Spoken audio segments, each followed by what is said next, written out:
The grand doors of Ashford Manor burst open on a storm-lashed evening, revealing a trembling young woman drenched to the bone, her eyes wild with terror. "May I stay? He is following me," she gasped, reaching toward the Duke with desperate hands. Duke Ashford, master of one of England's most formidable estates, regarded her with cold skepticism. Another fortune hunter, no doubt, spinning tales to gain entry to his world. He turned her away into the tempest without a second thought. But when dawn broke the next morning, 50 royal guards surrounded his manor, their captain demanding answers about the girl he'd dismissed so carelessly. The woman he'd refused wasn't a scheming opportunist. She was Lady Penelope Hartwell, the king's missing ward, fleeing a conspiracy that reached the highest corridors of power. If you are listening to this story, don't forget to click the like button, subscribe to the channel, and tell me in the comments from which part of the world you are listening to this story. I want to know how far it has traveled. Duke Theodore Ashford stood at the rain-streaked windows of his study, watching the Yorkshire moors disappear beneath sheets of grey rainfall. At 32, he had perfected the art of isolation, transforming Ashford Manor into an impenetrable fortress against the machinations of society. The year was 1838, and while Queen Victoria's reign promised a new era of progress, Theodore remained anchored in the cynicism earned through bitter experience. His reflection in the glass showed a man of severe handsomeness, dark hair swept back from a high forehead, sharp cheekbones, and eyes the color of winter steel. Those eyes had learned to see through pretense, to detect the calculated flutter of eyelashes, the rehearsed stumble that might throw a young lady into his arms. He had witnessed every trick, endured every scheme designed to ensnare one of England's wealthiest and most eligible peers. "Your Grace, the evening post has arrived," announced Grimsby, his aging butler, entering with characteristic discretion. The silver salver bore only 2 letters, a refreshing change from the avalanche of invitations that had once plagued him. Theodore took the correspondence without enthusiasm. One letter bore the royal seal, which he opened with practiced efficiency. His jaw tightened as he read the formal request for him to attend the upcoming season in London, to fulfill his duties to crown and country by establishing a suitable alliance. The king himself suggested Lady Charlotte Pemberton, daughter of the Lord Chancellor, as an appropriate match. "Appropriate," Theodore muttered, the word tasting of ash. Lady Charlotte was beautiful, accomplished, and possessed a dowry that would make even his substantial fortune seem modest. She was also, by all accounts, as cold and calculating as a banker's ledger. Their union would be a merger of power, nothing more, exactly the sort of bloodless arrangement that made his soul recoil. He had loved once, in his youth, with the reckless abandon of a man who believed in fairy tales. Miss Eleanor Ashton had seemed different from the other debutantes, genuine, warm, interested in his thoughts rather than his title. For 6 months he had courted her with poetry and passion, imagining a future filled with companionship and affection. The memory of discovering her true nature still burned. He had arrived early at her family's London townhouse, hoping to surprise her with tickets to the opera. Instead, he had overheard her conversation with her mother through the partially open drawing-room door. "Must you continue this charade much longer, Eleanor? The man is tedious beyond measure." "Only until the ring is on my finger, Mamma. Once we're wed, I shall have his fortune and his houses, and he can bury himself in his dusty books while I enjoy London properly." Their laughter had followed him down the stairs, each peal a knife to his heart. He had ended the courtship that very day, watching Eleanor's mask of affection crack to reveal fury beneath. She had married a viscount within the year, a man with half Theodore's wealth, but twice his willingness to be cuckolded. Since then, Theodore had built walls higher than those surrounding his estate. He attended only the most essential social functions, deflected every maternal scheme to thrust daughters in his path, and cultivated a reputation for cold disdain that kept the fortune hunters at bay. Let them call him the Ice Duke. He preferred frost to the burning humiliation of misplaced trust. A crack of thunder shook the window panes, pulling him from his reverie. The storm had intensified, transforming the autumn evening into something primordial and fierce. He should have felt safe here, in his sanctuary of stone and solitude, but an inexplicable unease prickled along his spine. "Grimsby, ensure all the shutters are secured," he ordered, turning from the window. "This storm will worsen before it improves." "Already attended to, Your Grace, though I must say I cannot recall a tempest quite this violent in all my years at Ashford." Theodore returned to his desk, attempting to focus on correspondence from his steward regarding crop yields and tenant concerns. He prided himself on being a responsible landlord, even if he was a reluctant peer. The people who worked his lands deserved his attention and care, unlike the parasites who populated London's ballrooms. The clock had just chimed 9 when a tremendous pounding echoed through the manor. Theodore's head snapped up, his hand instinctively reaching for the pistol he kept in his desk drawer.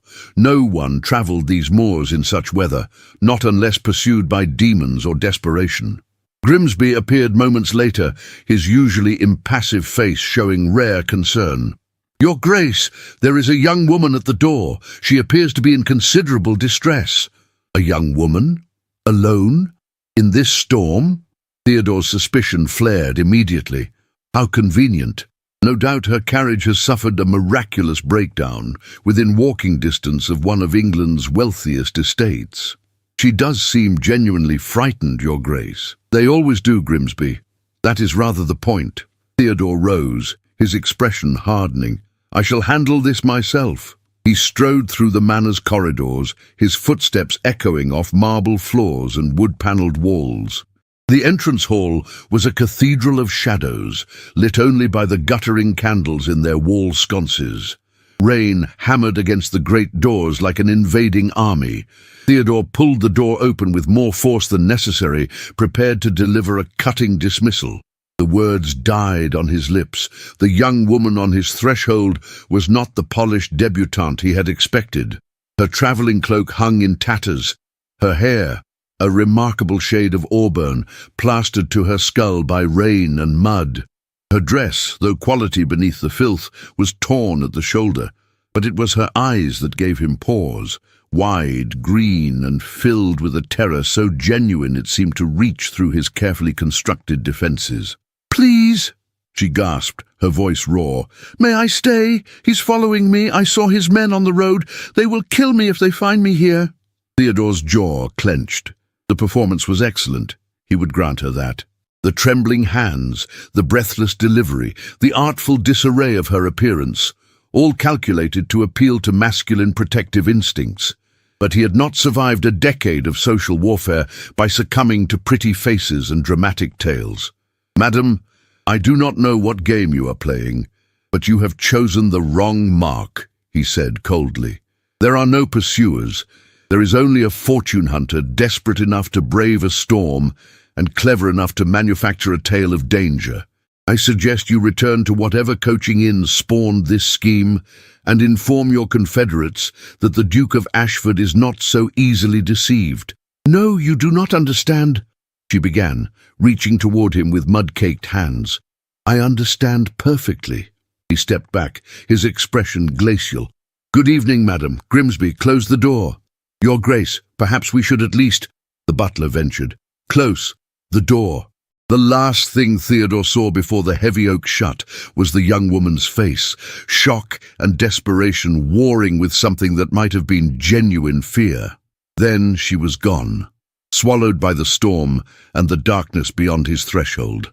He turned away, ignoring the uncomfortable twist in his chest.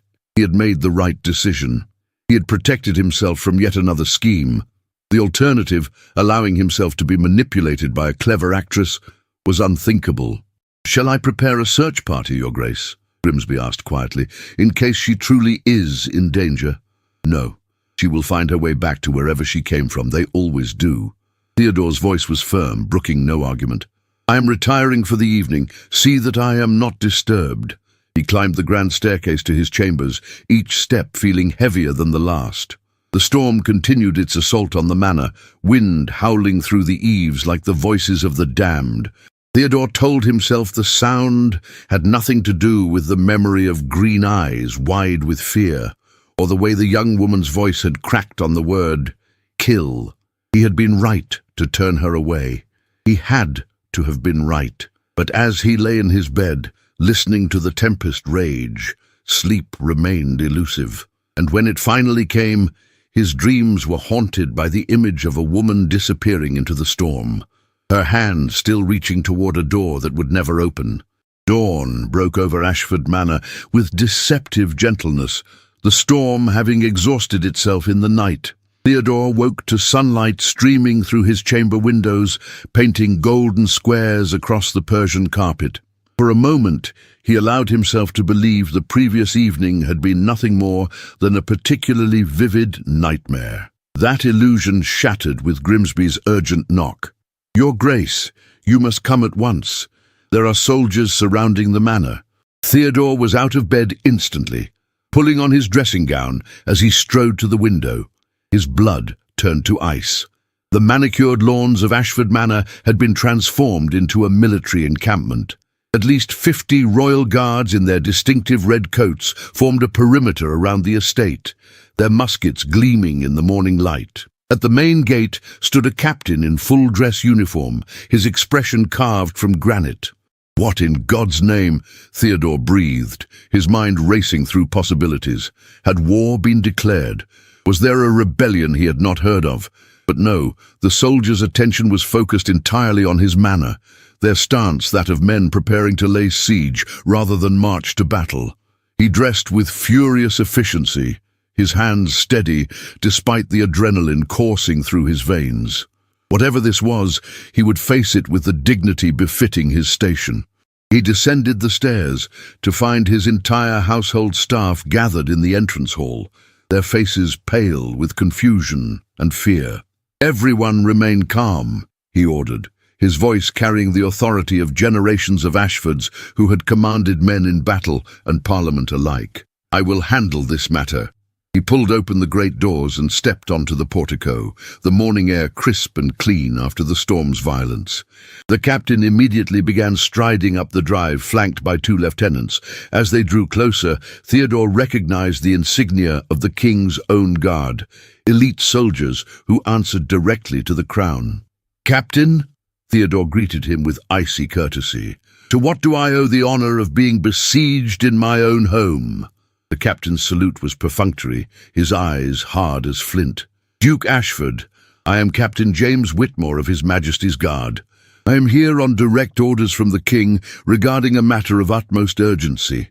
I cannot imagine what matter would require such a dramatic display of force." "Can you not?" Captain Whitmore's tone carried an edge sharp enough to draw blood.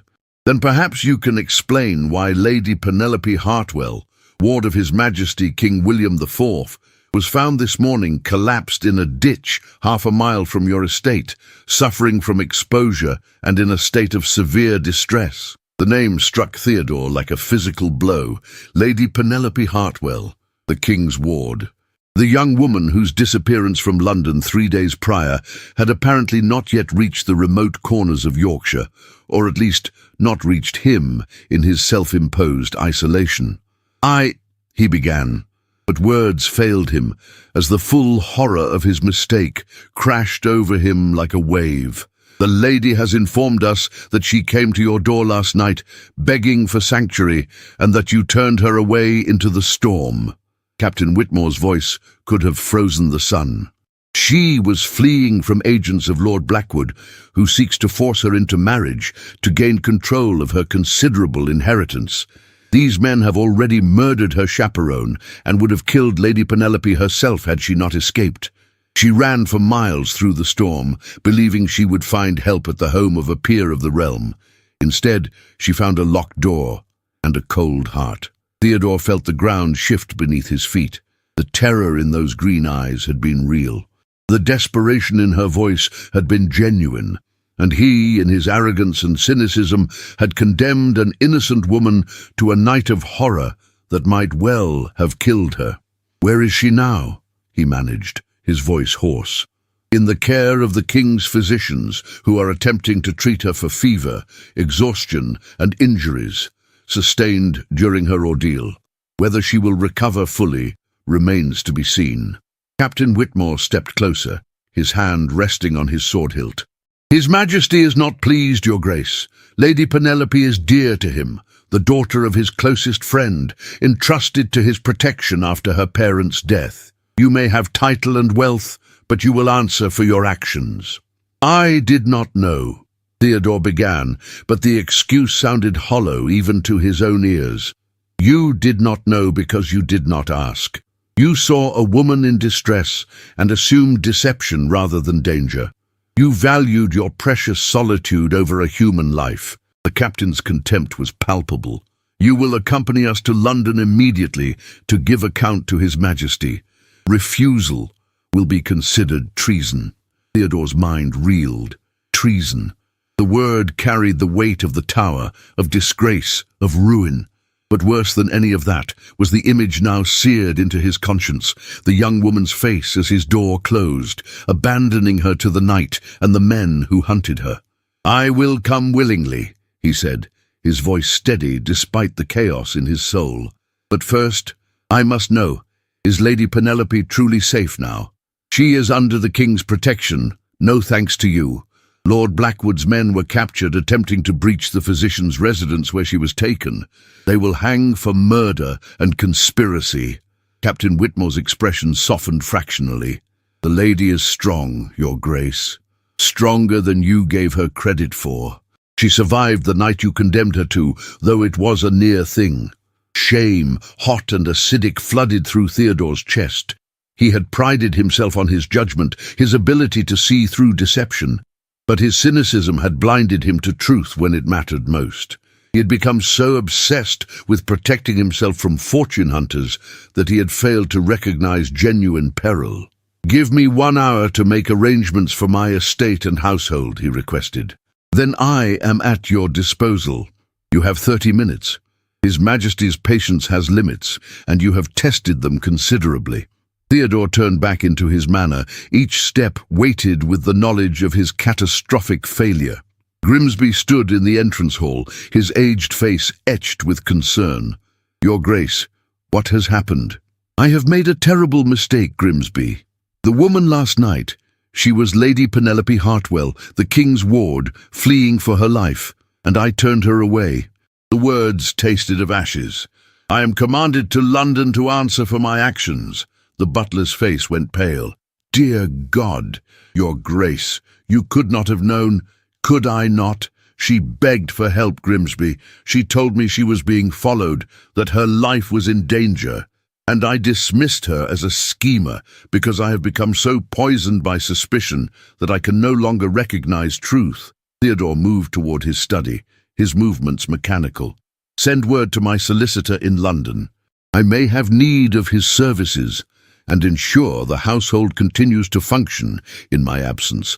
I do not know when I shall return. He spent the next 25 minutes in a blur of urgent correspondence and instructions, his mind only half engaged with the practical matters at hand. The other half was trapped in the previous evening, replaying every moment, every word, the way Lady Penelope's voice had cracked with desperation, the genuine terror in her eyes. The mud and tears on her face, evidence of a real flight through dangerous country, not the artful disarray of a schemer. How had he become so cynical, so hardened, that he could mistake mortal peril for social manipulation? When had his walls grown so high that they blocked out not just fortune hunters, but humanity itself? A knock at the study door announced Captain Whitmore's return. Time is up, Your Grace. The carriage is ready.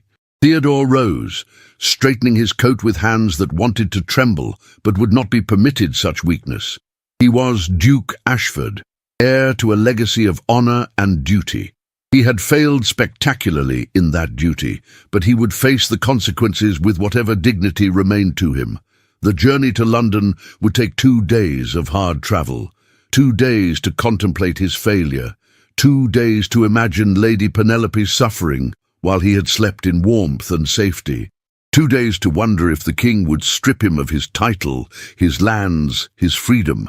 But more than any of that, 2 days to carry the weight of knowing that his cynicism had nearly cost an innocent woman her life. As the carriage rolled away from Ashford Manor, Theodore looked back at his fortress of solitude.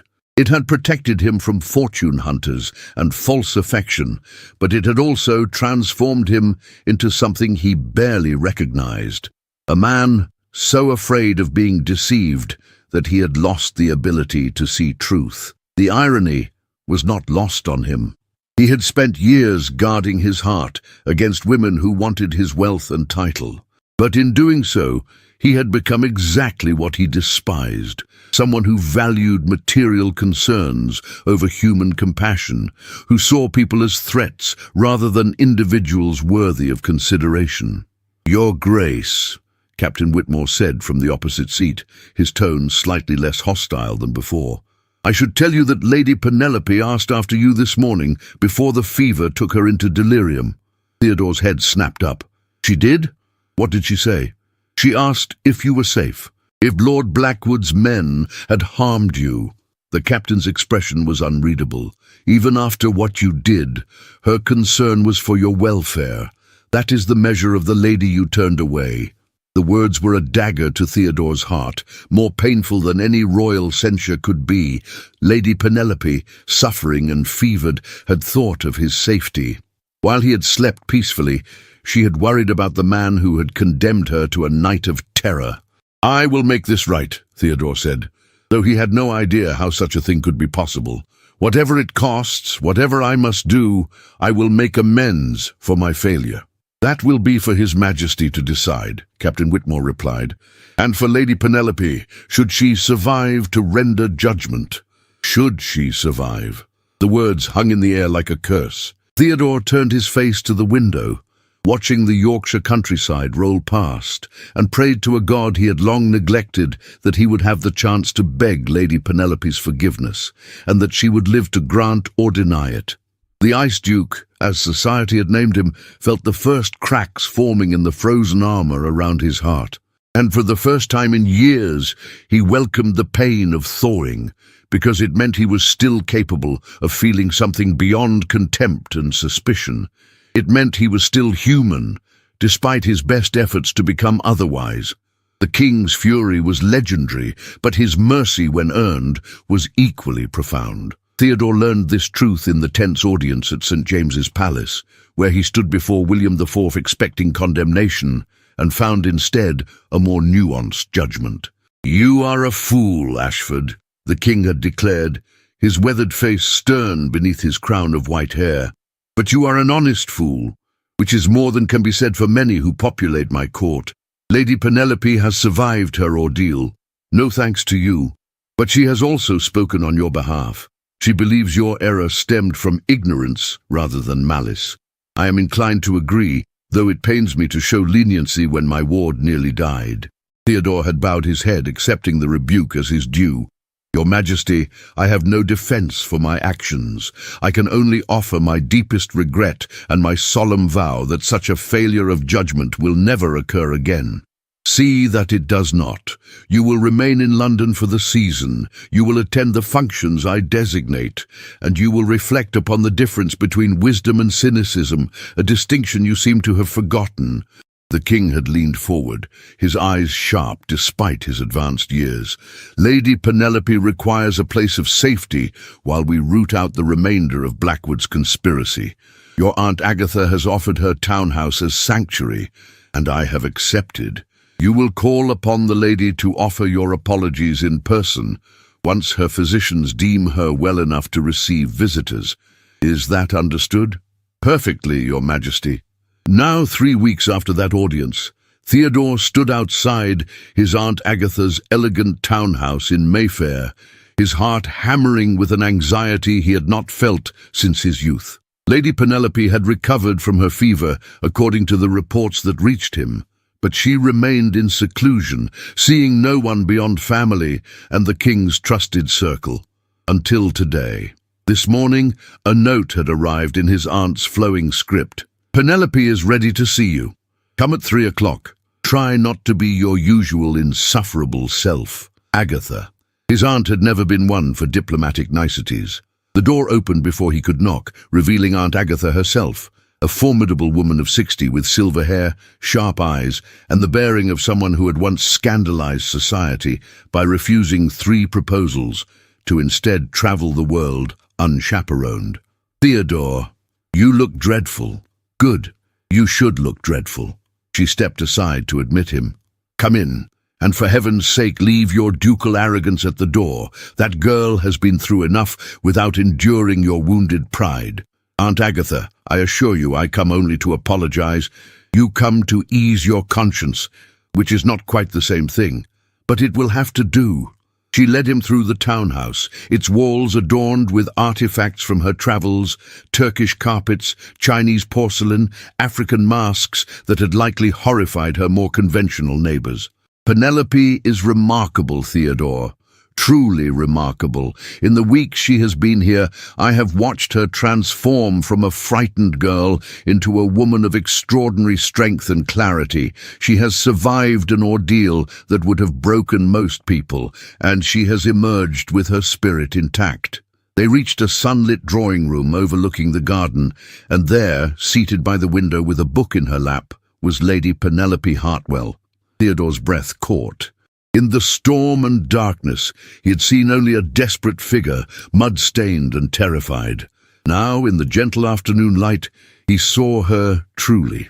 She was perhaps 22, with that remarkable auburn hair now clean and arranged in a simple style that framed a face of uncommon intelligence. Her eyes, those green eyes that had haunted his dreams, held a depth of experience that belied her years. She wore a day dress of pale blue that suggested recovery rather than full health. She was still too thin, her cheekbones too prominent, evidence of her ordeal, but it was her expression that struck him most. She looked at him without fear, without anger, without any of the emotions he had expected and deserved. Instead, there was curiosity, assessment, and something that might have been understanding. "Your Grace," she said, her voice soft but steady. "Aunt Agatha has told me much about you. I confess, her descriptions were quite colourful." "I can imagine." Theodore bowed, suddenly feeling like a schoolboy called before the headmaster. "Lady Penelope, I have come to offer my most abject apologies for my unconscionable behaviour. There are no words sufficient to express my regret for turning you away when you sought help. I failed in the most fundamental duty of any gentleman, and I have no excuse beyond my own cynicism and poor judgment. Please, sit."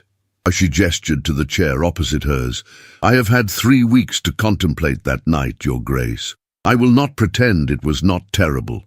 It was the worst night of my life, and I carry the memory of it still. But I have also come to understand the circumstances that led to your decision. There are no circumstances that justify—" "Let me finish." Her tone was gentle but firm. "Aunt Agatha has explained to me your history with Miss Eleanor Ashton and the other fortune hunters who have pursued you. She has helped me understand that you have been hunted as surely as I was hunted by Lord Blackwood's men, though in a different fashion. Your walls were built for protection, just as mine were. The tragedy is that our walls nearly destroyed us both." Theodore stared at her, astonished by her perception and generosity. "You are far kinder than I deserve, my lady. Perhaps. Or perhaps I simply recognize that we are both victims of people who see others as objects to be possessed, rather than individuals to be respected." She set down her book, and he noticed her hands trembled slightly, a reminder that her recovery was not yet complete. "Lord Blackwood wanted my inheritance. The women who pursued you wanted your wealth and title. Neither of us was seen as a person, only as a means to an end. Is it any wonder we both learned to distrust?" Aunt Agatha, who had been standing quietly by the door, now moved to pour tea. "Penelope has been helping me organize my travel journals for publication. She has a remarkable gift for languages and a sharp editorial eye. We have been discussing the possibility of her accompanying me on my next journey to the continent, once this dreadful business with Blackwood is fully resolved." "You are leaving London?"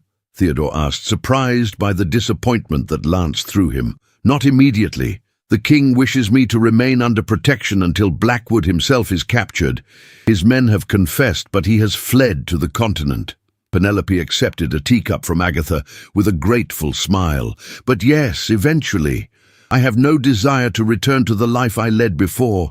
I was being groomed to make an advantageous match, to smile and curtsy and be decorative. That girl died in the storm, Your Grace. The woman who survived has different ambitions. Such as... Theodore found himself genuinely curious, drawn in by her directness and intelligence. I wish to be useful, to learn, to travel, to contribute something meaningful to the world beyond producing heirs for some nobleman's estate. Her eyes met his with challenge. I know such ideas are considered radical for a woman of my station, but I find I no longer care what is considered appropriate. I nearly died for the sake of propriety and other people's ambitions. I will not waste the life I fought so hard to keep. Theodore felt something shift in his chest, like ice breaking up in a spring thaw. Here was a woman who had faced death and emerged not broken, but transformed, who had every reason to be bitter and afraid, but instead chose courage and purpose. She was everything he had once believed did not exist. Genuine, strong, unconcerned with his title or wealth. I think that is the most sensible thing I have heard in years, he said quietly, and I think you will find Aunt Agatha an excellent mentor in the art of defying convention. I already have, Penelope replied, a smile touching her lips for the first time. She has been teaching me to fence. Can you imagine Lady Penelope Hartwell, the king's ward, learning to wield a rapier in the back garden? The scandal would be delicious if anyone knew. I taught her that no woman should ever be helpless again, Agatha said firmly. After what she endured, she deserves to feel powerful. They talked for an hour, the conversation flowing with surprising ease. Penelope spoke of her childhood, her parents' death when she was 15, her years as the king's ward, navigating a court that saw her as a valuable chess piece. Theodore found himself sharing things he had told no one. His loneliness, his growing realization that his isolation had become a prison rather than a protection. You know, Penelope said as the afternoon light began to fade, I was angry with you at first, terribly angry. But Aunt Agatha helped me see that anger was easier than understanding. You made a mistake, Your Grace, but you are not a cruel man. A cruel man would not have travelled to London to face the king's judgment. A cruel man would not be sitting here now, looking as though he carries the weight of the world on his shoulders. I nearly cost you your life, but you did not. I survived. And perhaps we both needed that night to shatter our illusions, yours about the nature of all women, mine about the safety of relying on others for protection. She stood, and Theodore rose with her. I forgive you, Your Grace. Not because you have earned it, but because I refuse to let that night define the rest of my life. I choose to move forward. Theodore felt something hot and unfamiliar prick at his eyes. You are extraordinary, Lady Penelope.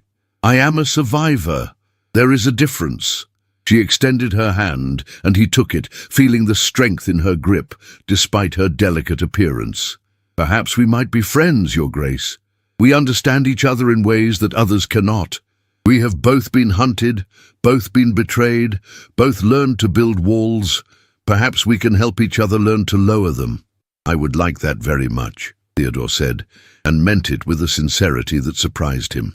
As he left Aunt Agatha's townhouse, Theodore felt lighter than he had in years. The guilt remained, it would always remain, but it was joined now by something else.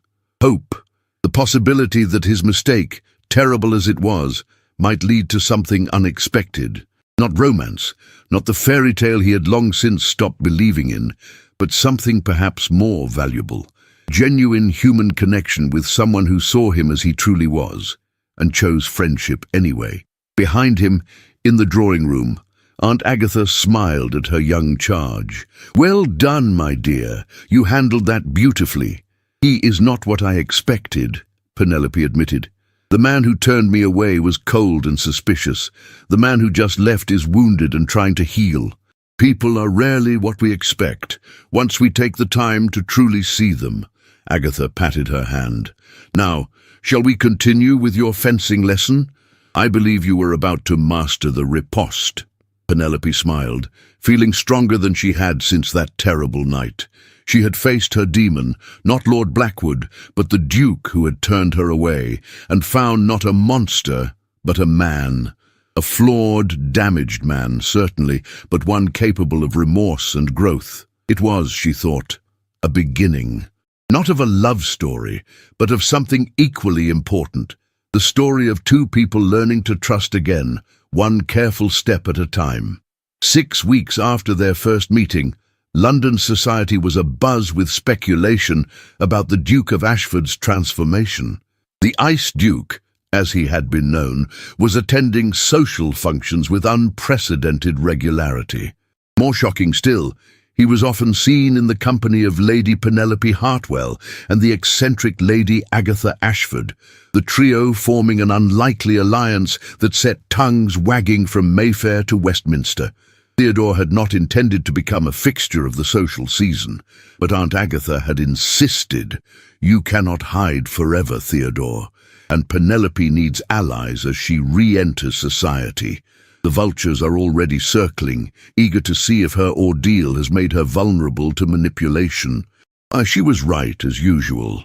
The moment Penelope had been declared well enough to attend select gatherings, the fortune hunters had descended. Younger sons seeking her inheritance, aging lords seeking a beautiful young wife, and most persistent of all, Lord Edmund Sterling, a wealthy industrialist who had made his fortune in railways and now sought to purchase respectability through marriage to the King's ward.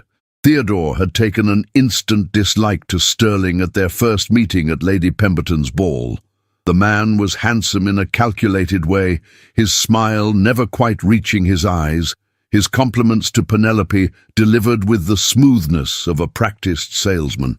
He was everything Theodore had once feared he would become, successful, admired, and utterly hollow. "Your Grace, how delightful to see you among the living," Lady Charlotte Pemberton purred, materializing at Theodore's elbow as he watched Penelope dance with Sterling. Charlotte was the woman the King had suggested as a suitable match, and she had not taken kindly to Theodore's obvious lack of interest. "I had heard you were playing nursemaid to Lady Penelope. How noble of you, considering your role in her misfortune." "Lady Charlotte." Theodore's tone could have frozen wine. "I am surprised to see you here. I had thought you would be occupied with preparations for your engagement to Viscount Hartley." Her smile faltered. That arrangement did not come to fruition. The Viscount proved to be less wealthy than advertised. How disappointing for you. I am sure you will find another suitable fortune soon enough. He turned away, dismissing her with the cut direct that would be discussed in drawing rooms for weeks. Across the ballroom, Penelope caught his eye and smiled, a genuine expression of warmth that made something in his chest tighten. She had blossomed in the weeks since their first meeting, regaining the weight she had lost and developing a confidence that drew people to her like moths to flame. But Theodore could see what others missed. The way her smile dimmed when Sterling held her too close during the waltz, the tension in her shoulders when surrounded by too many people, the careful way she positioned herself near exits. She was still healing, still carrying the trauma of that night, and Sterling, in his arrogant pursuit, was blind to her discomfort. The dance ended, and Theodore moved to intercept them before Sterling could monopolize Penelope's attention further. "Lady Penelope, I believe you promised me the next dance." "Did I?" She looked confused for a moment, then understanding dawned in her eyes. "Oh yes, of course. Forgive me, Lord Sterling. The Duke and I have matters to discuss." Sterling's expression darkened. "Surely business can wait until after the ball, Your Grace. Lady Penelope is the most sought-after partner this evening, which is precisely why she deserves a respite from being sought after." Theodore offered Penelope his arm. "Shall we take some air in the garden instead? I find ballrooms stifling." "That sounds perfect," Penelope said with evident relief. They escaped through the French doors onto the terrace, the cool evening air a welcome change from the overheated ballroom. The garden was lit by paper lanterns, creating pools of golden light among the shadows. "Thank you," Penelope said once they were alone. "Lord Sterling is very persistent. He has called at Aunt Agatha's townhouse 3 times this week, each time with increasingly elaborate gifts and declarations. He is a fortune hunter of the worst sort, one who believes his own wealth entitles him to anything he desires." Theodore's jaw clenched. "Has he made you uncomfortable? If so, I can speak to him." "No, please do not. I am learning to manage such situations myself. Aunt Agatha says I must develop a reputation for being formidable, or I will spend my life fending off men who see me as a prize to be won." She sighed, leaning against the stone balustrade. "It is exhausting, Theodore. May I call you Theodore? Your Grace feels absurdly formal, given that you have seen me at my absolute worst." "Of course, and you must allow me to call you Penelope, at least in private." He stood beside her, looking out over the garden. "I am sorry you must endure this circus. You deserve better." "Do I? Sometimes I wonder if this is simply the price of being a woman of means. We are never seen as people, only as assets to be acquired." She turned to face him, her expression serious. "You understand that, do not you? You have been hunted just as I have, only your hunters wore ball gowns instead of carrying weapons. The principle is the same, predation dressed in silk and good manners." Theodore found himself smiling despite the grim topic. "We are a fine pair, are we not? 2 people so damaged by others' greed that we can barely function in society. Yet here we are, functioning." Penelope's smile was wry. "Perhaps we are stronger than we think, or perhaps we simply have each other now. It is easier to be brave when you are not alone." The words hung in the air between them, carrying a weight Theodore had not intended. He saw Penelope's expression shift, something flickering in her eyes that might have been surprise or recognition or something more complicated. "Theodore," she began, but was interrupted by the sound of footsteps on the terrace. Lord Sterling emerged from the ballroom, his expression thunderous. "Lady Penelope, I have been searching for you. It is improper for you to be alone with the Duke, unchaperoned. We are on a terrace in full view of the ballroom, hardly a scandalous location," Penelope replied coolly, "and I was not aware that I required your permission to take air with a friend." "A friend? Is that what he is?" Sterling's laugh was ugly. "Everyone knows the Duke turned you away when you sought help. What kind of friend does that?" Theodore felt rage ignite in his chest, but before he could respond, Penelope stepped forward, her voice cutting like a blade. "The kind of friend who made a mistake and owned it. The kind of friend who faced the king's judgment rather than hiding behind excuses. The kind of friend who sees me as a person rather than a possession to be acquired." Her eyes blazed with an anger Theodore had never seen from her. "You speak of propriety, Lord Sterling, yet you have pursued me with all the subtlety of a hound after a fox. You send gifts I did not request, call at hours that are barely acceptable, and now you presume to dictate whom I may speak with. I am not interested in your suit, sir. I will never be interested. Please respect that and cease your attentions." Sterling's face flushed crimson. "You will regret this, Lady Penelope. You think you can afford to be particular, but your reputation is already damaged by your association with the Duke. No respectable man will want you once word spreads that you spend your time with the man who nearly got you killed. Then I shall have to content myself with the company of disreputable men, shan't I?" Penelope's smile was sharp enough to draw blood. "Good evening, Lord Sterling. I trust you can find your own way back to the ballroom."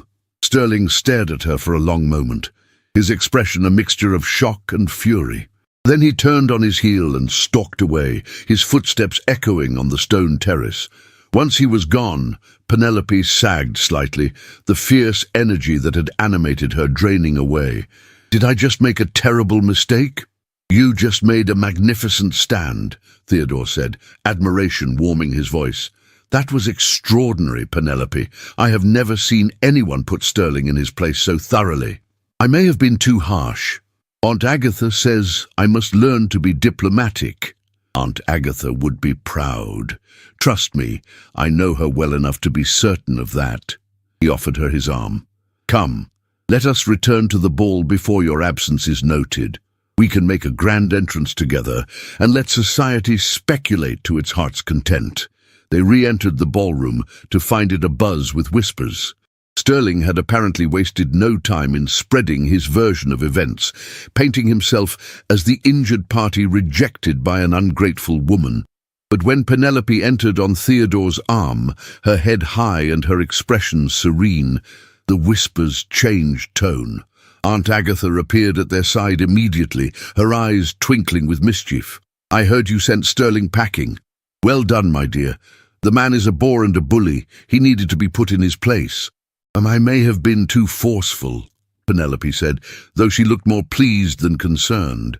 "Nonsense. You were perfect. And look," Agatha gestured subtly toward a group of young women watching them with expressions of awe and envy. "You have just become the most interesting woman in London. Half the ladies here wish they had your courage, and the other half are terrified you will steal their suitors." "I do not want anyone's suitors," Penelope protested. "Of course not. You want to travel the world and have adventures and be useful, but let them wonder. Mystery is power, my dear." The rest of the evening passed in a blur of dances and conversations. Theodore found himself enjoying the social whirl for the first time in years, buoyed by Penelope's presence and Aunt Agatha's irreverent commentary. He danced with Penelope twice more, once more than was strictly proper, and did not care who noticed. As the ball wound down and carriages were called, Theodore found himself reluctant to say good night. He had grown accustomed to Penelope's company, to the ease of their conversations and the way she challenged his assumptions. She made him want to be better, to shed the last vestiges of the cynicism that had nearly destroyed them both. "Theodore," she said as they waited for Aunt Agatha's carriage, "thank you for this evening. For rescuing me from Sterling, for making me laugh, for being my friend when I needed one most. You rescued yourself from Sterling. I merely provided moral support." He smiled, then grew serious. "Penelope, I want you to know that these past weeks have been transformative for me. You have reminded me that not everyone is motivated by greed or deception. You have shown me that it is possible to be wounded and still choose trust, to be betrayed and still choose hope. I'm grateful for your friendship more than I can express." "I feel the same," she said softly. "You have given me a safe space to heal and grow. You have never tried to possess me or change me. You have simply been present, which is the greatest gift anyone has given me." The carriage arrived, and Aunt Agatha climbed in with a knowing smile. "Come along, Penelope. We have fencing practice early tomorrow, and you need your rest." Penelope squeezed Theodore's hand once briefly, then followed her mentor into the carriage. As it rolled away, Theodore stood in the street, watching until the lights disappeared around the corner. He was falling in love with her. The realization struck him with the force of a physical blow. Somewhere between guilt and forgiveness, between friendship and understanding, his feelings had transformed into something deeper. He loved her courage, her intelligence, her refusal to be defined by her trauma. He loved the way she challenged him, the way she made him laugh, the way she saw through his defenses to the man beneath. But he could not tell her. Not yet. Perhaps not ever. She had been clear about her desire for independence, for a life beyond marriage and social expectations. He would not burden her with his feelings, would not become another man trying to possess her. If friendship was all she could offer, he would accept it and be grateful, even if it meant carrying this love in silence for the rest of his life. The scandal broke on a Tuesday morning, delivered with the post in the form of a letter bearing the royal seal.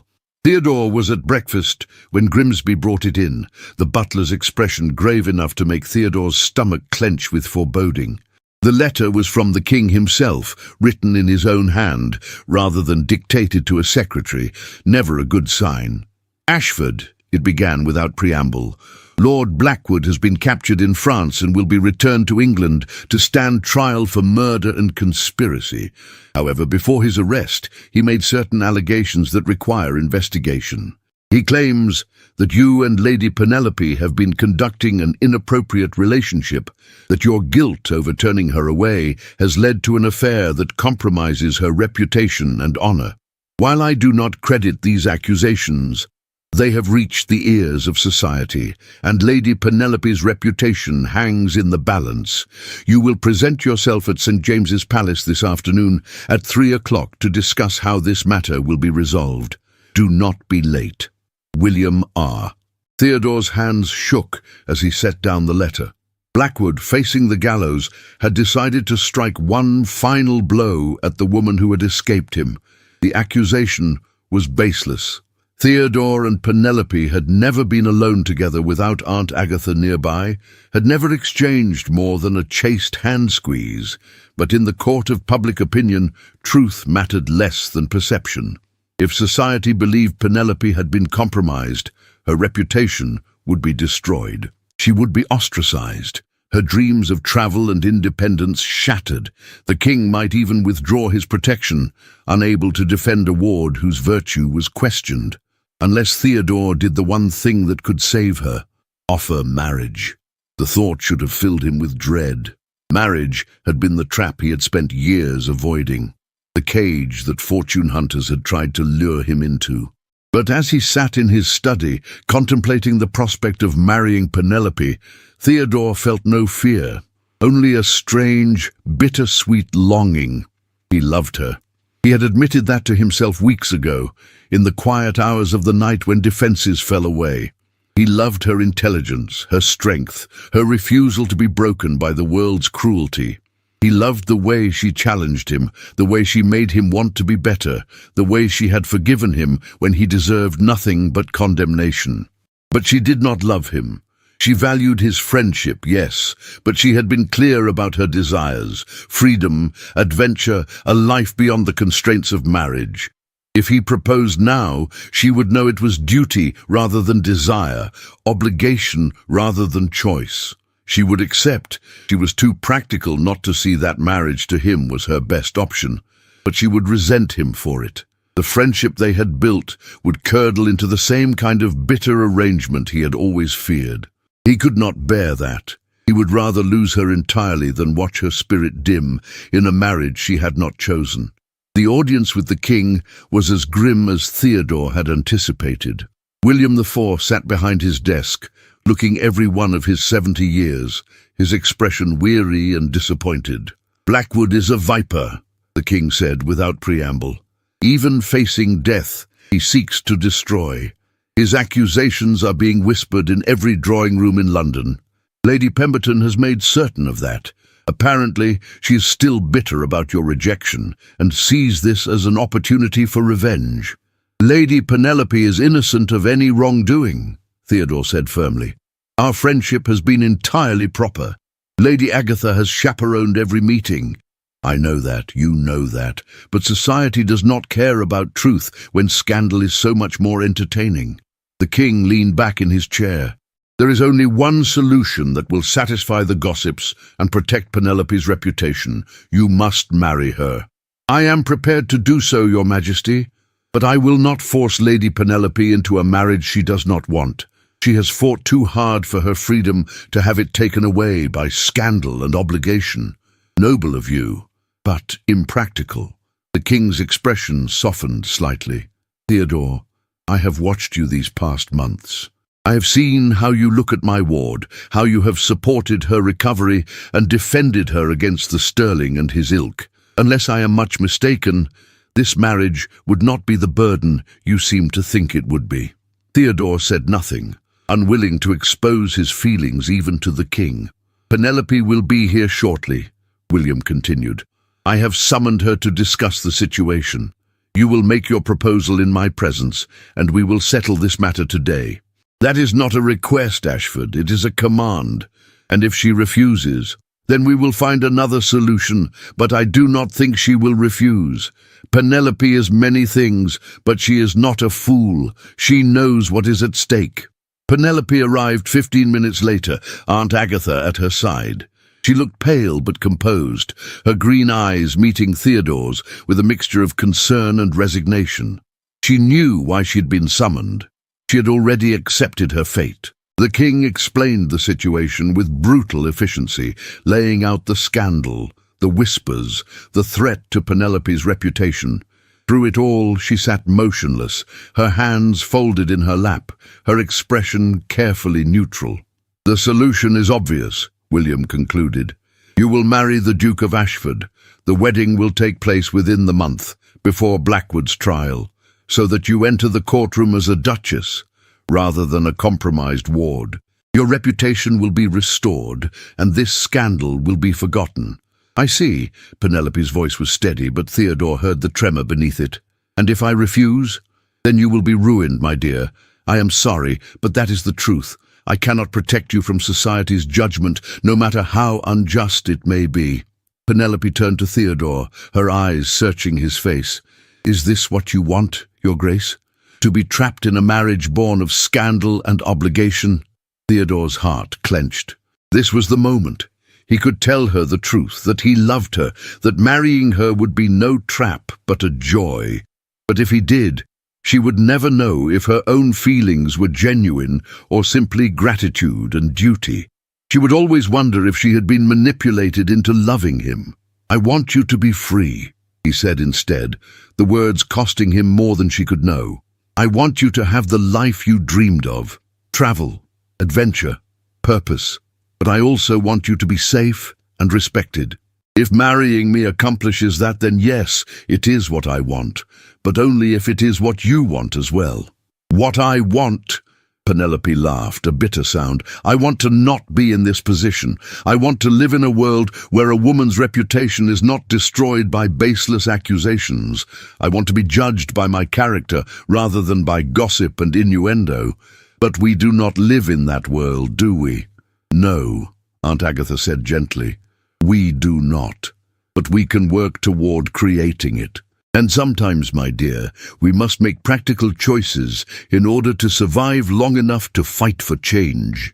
Penelope closed her eyes, and Theodore saw her shoulders rise and fall with a deep breath. When she opened them again, her expression was resolved. "Very well. I will marry the Duke of Ashford." She looked at Theodore, and he saw apology in her eyes. "I am sorry, Theodore. I know this is not what you wanted. I know you have spent years avoiding exactly this kind of entanglement, but I see no other choice that does not end in my complete ruin." "Then we are agreed," the king said, relief evident in his voice. "The banns will be read this Sunday. The wedding will take place at St. George's Chapel in 3 weeks. Lady Agatha, you will assist with the preparations. Ashford, you will obtain a special license and make all necessary arrangements. And both of you will present a united front to society, no hint of reluctance or regret. Is that understood?" "Yes, Your Majesty," they said in unison. The audience concluded, and Theodore found himself walking through the palace gardens with Penelope, Aunt Agatha having tactfully remained behind to discuss details with the king. "I am sorry," Penelope said again, her voice small. "I have ruined your life, just as surely as if I had been one of those fortune hunters you despise." "You have ruined nothing," Theodore said firmly. "Blackwood created this situation, not you. And Charlotte Pemberton spread the rumors out of spite. You are the victim here, Penelope, not the villain. But you will be trapped in a marriage you never wanted, tied to a woman you pity." "I do not pity you." Theodore stopped walking, turning to face her. "Penelope, I need you to understand something. This marriage may not be what either of us planned, but it is not the tragedy you seem to think it is. I have come to value your friendship more than I can express. I believe we can build a good life together, one based on mutual respect and understanding. That is more than most society marriages can claim."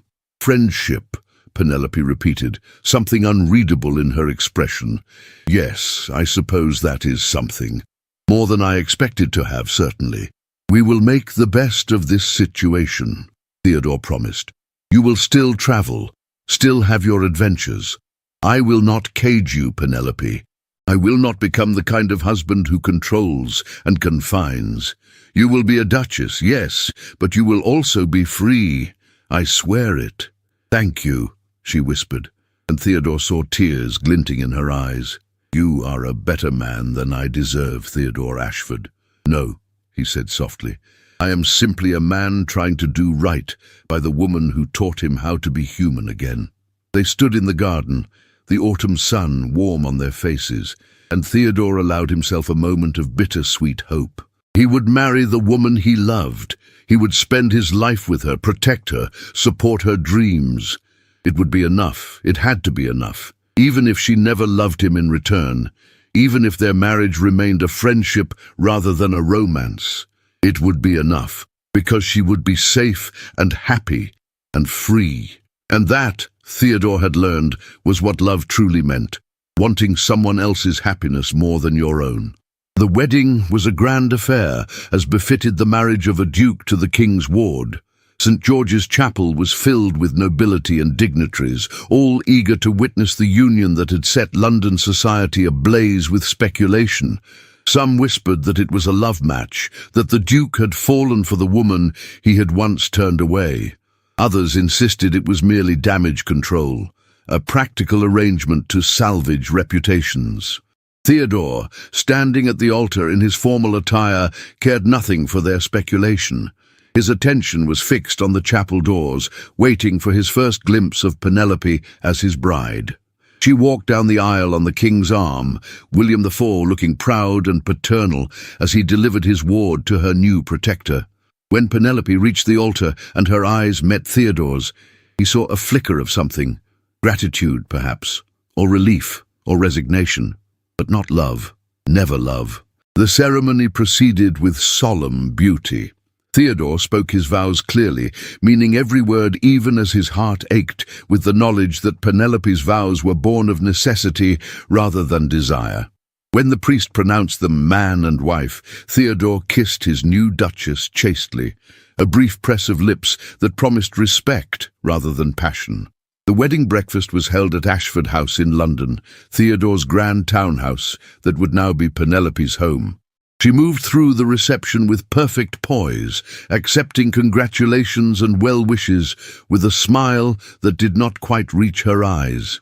Theodore watched her, aching to comfort her but unsure how, trapped in the strange limbo of being her husband but not her love. It was only when the last guests had departed and they were finally alone in the drawing room that Penelope's composure cracked. "I am sorry," she said, sinking onto a settee. "I know I should be happier. You have been nothing but kind, and I am grateful truly, but I feel as though I have lost something today, even as I have gained a title and security." "You have lost your freedom," Theodore said gently, sitting beside her. "Or at least you fear you have. I understand that, Penelope, but I meant what I said. I will not cage you. This marriage does not have to be a prison. How can it not be? I am a duchess now. I have responsibilities, expectations. I cannot simply run off to the continent with Aunt Agatha as we planned."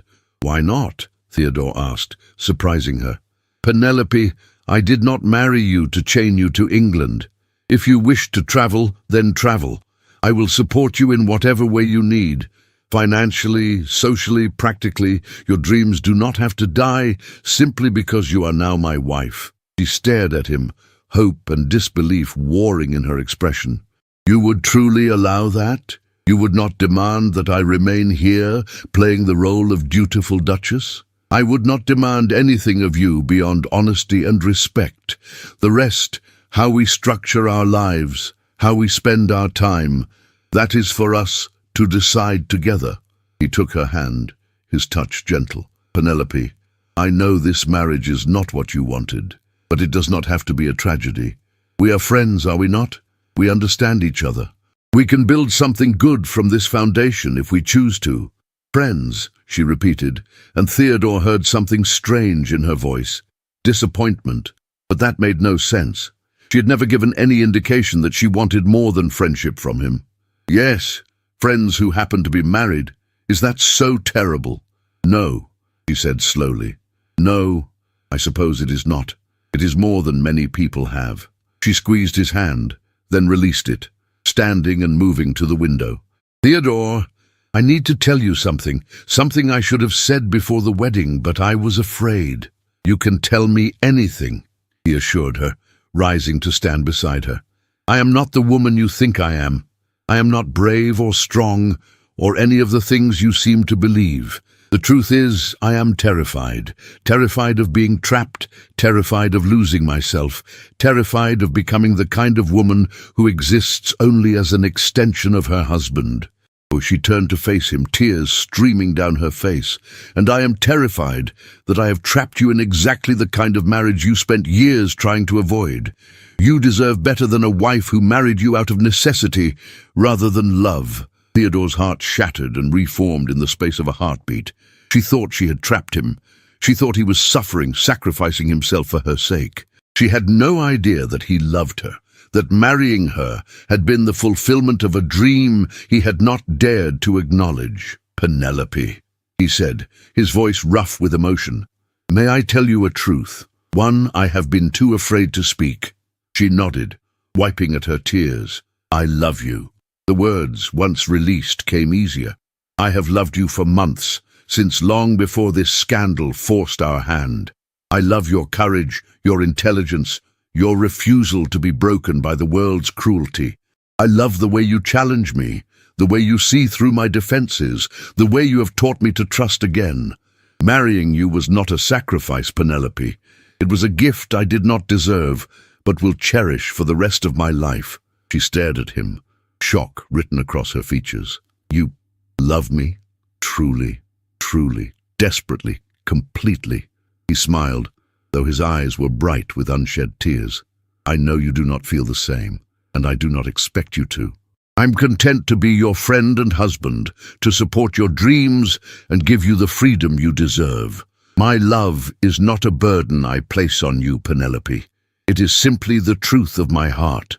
You fool, she whispered, and then she was in his arms, her lips finding his in a kiss that was nothing like the chaste press at the altar. This kiss was fierce and desperate, filled with months of unspoken longing and fear and hope. When they finally broke apart, both breathless, Penelope was laughing and crying at once. You beautiful, ridiculous fool. I have loved you since the night you came to apologize, since you sat in Aunt Agatha's drawing room looking like you carried the weight of the world. I have loved you through every conversation, every dance, every moment of friendship. But I thought you only saw me as an obligation, a mistake you were trying to make right. I never dreamed you could love me in return. Dickies, Theodore felt joy explode through his chest, bright and overwhelming. You love me? I love you, she confirmed, cupping his face in her hands. I love your wounded heart, and your careful kindness, and the way you have fought so hard to be better than your pain. I love that you see me as a person rather than a possession. I love that you offered me freedom even when it cost you everything. Theodore Ashford, you are the best man I have ever known, and I am honored to be your wife. They kissed again, and this time it was sweet and slow, a promise of all the tomorrows they would share. When they finally drew apart, Theodore rested his forehead against hers, hardly daring to believe his fortune. We have been fools, he murmured. Both of us, so afraid of being hurt that we nearly missed this. Then let us be wise from now on, Penelope replied. Let us be honest with each other. Always. No more walls, no more fear. Just truth and trust and love. And adventure, Theodore added. You will still travel, Penelope. We will travel together if you will have me. I have spent too many years hiding in my fortress. It is time I saw the world, and I can think of no better companion than you. Together, she agreed, her smile radiant. Everything together from now on. They spent their wedding night, not in awkward duty, but in genuine joy, discovering each other with tenderness and passion, two wounded souls finally finding home in each other's arms. And in the morning, when Theodore woke to find Penelope sleeping beside him, her auburn hair spread across the pillow and a smile on her lips, he felt a peace he had never known. The months that followed were a revelation.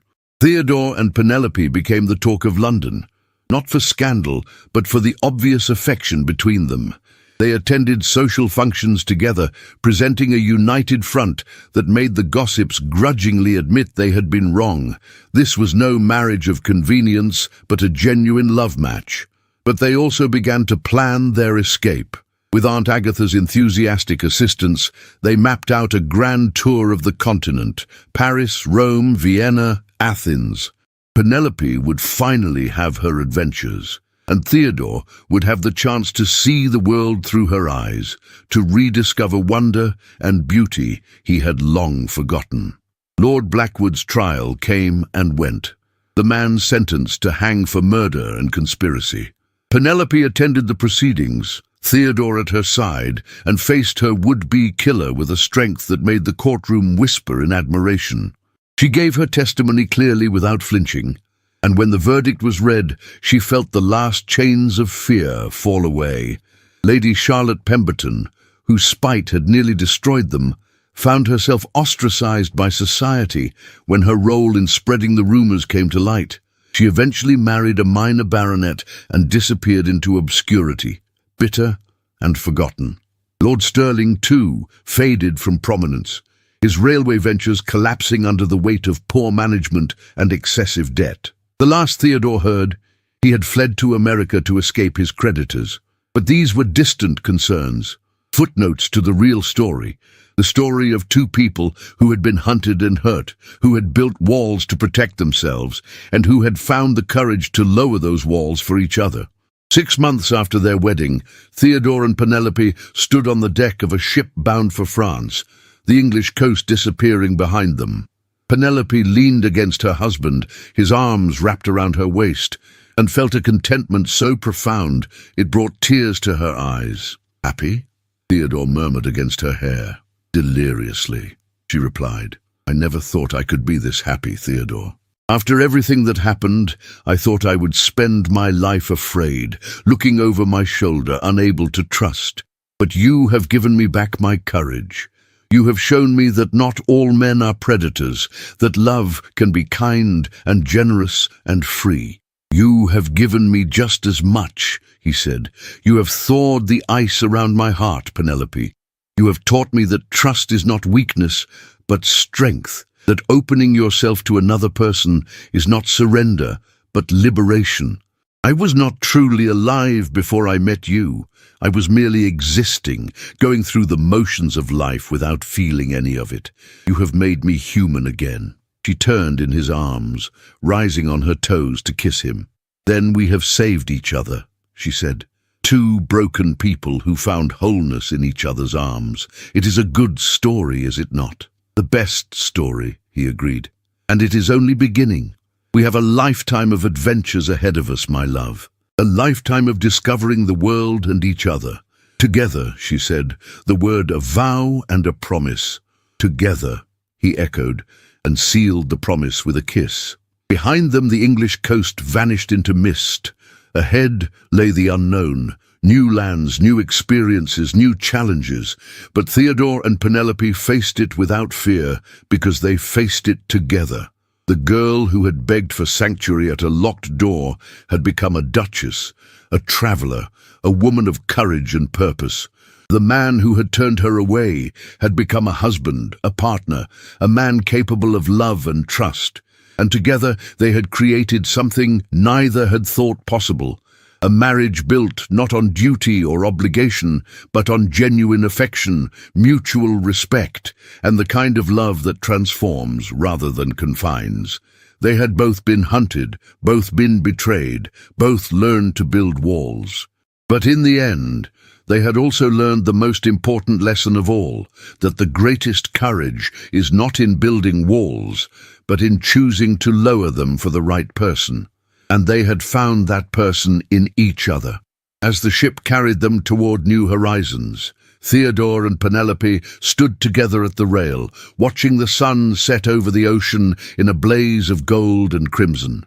The future stretched before them, uncertain but full of promise. And for the first time in their lives, they welcomed that uncertainty, because they knew they would face it hand in hand.